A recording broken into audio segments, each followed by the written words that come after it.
town, in every village, there is a story people whisper after sunset. Tonight, this is one of them.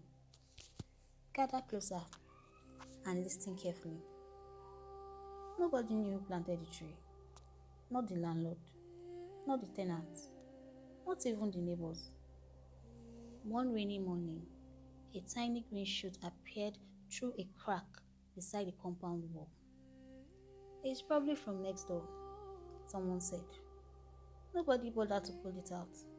After all, it was just a plant. Months passed.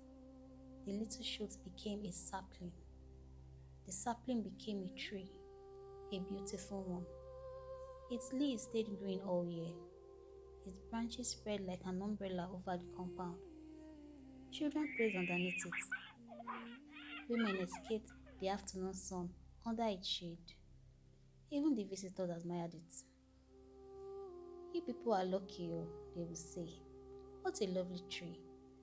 The landlord would smile proudly, even though he had never planted it.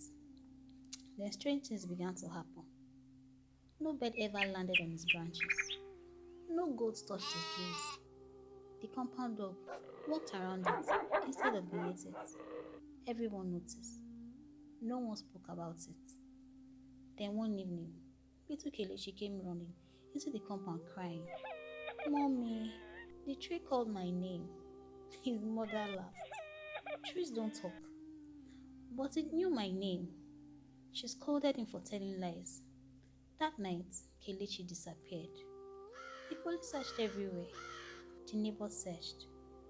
The bush behind the compound, the drainage, nothing. The only thing they found was one tiny child's footprint pressed into the cell beneath the tree. Life slowly returned to normal. People stopped mentioning Kelechi. They said he must have been kidnapped. It was easier that way. Then the wall began to crack. At first, just a little tip.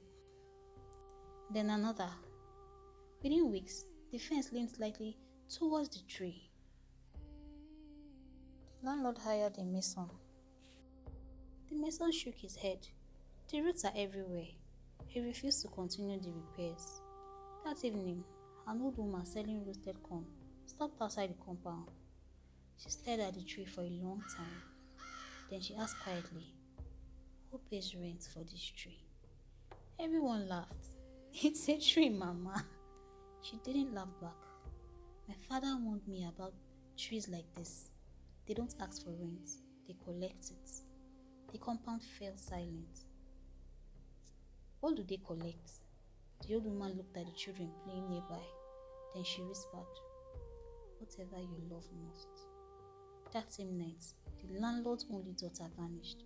No screams, no broken locks, only muddy footprints leading to the tree and stopping there. By morning, everyone wanted the tree gone. Chainsaws were hired, laborers arrived. The first man swung his axe. The blade bounced off the trunk. The second man tried. His axe handle snapped into two. The other laborer dropped his cutlass. "I've seen this before," he whispered. "You don't cut this kind of tree. You ask it to leave." The old woman returned, carrying a small calabash of salt, palm oil, and fire. She stood before the tree. "You've lived here long enough. You've taken more than your share. The compound cannot afford your rent anymore." For the first time, the leaves moved. There was no wind. Every branch trembled. A dark crack echoed through the compound. The ground shook. The roots began pulling themselves out of the earth like hundreds of giant snakes. People screamed and ran. Within minutes, the tree had fallen. Not because anyone cut it. It simply left. When the dust settled, the missing children were never found. But beneath the place where the tree roots had been, workers discovered dozens of tiny wooden toys, old clay marbles, a rusted bicycle bell, a little girl's shoe, objects belonging to the children who had disappeared over many decades. The compound was rebuilt. The cracks were sealed. Nothing ever grew there again. Old people in the neighborhood still want their children today.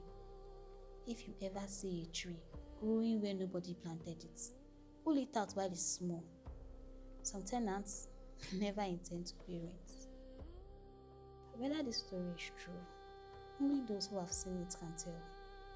Until the next folktale.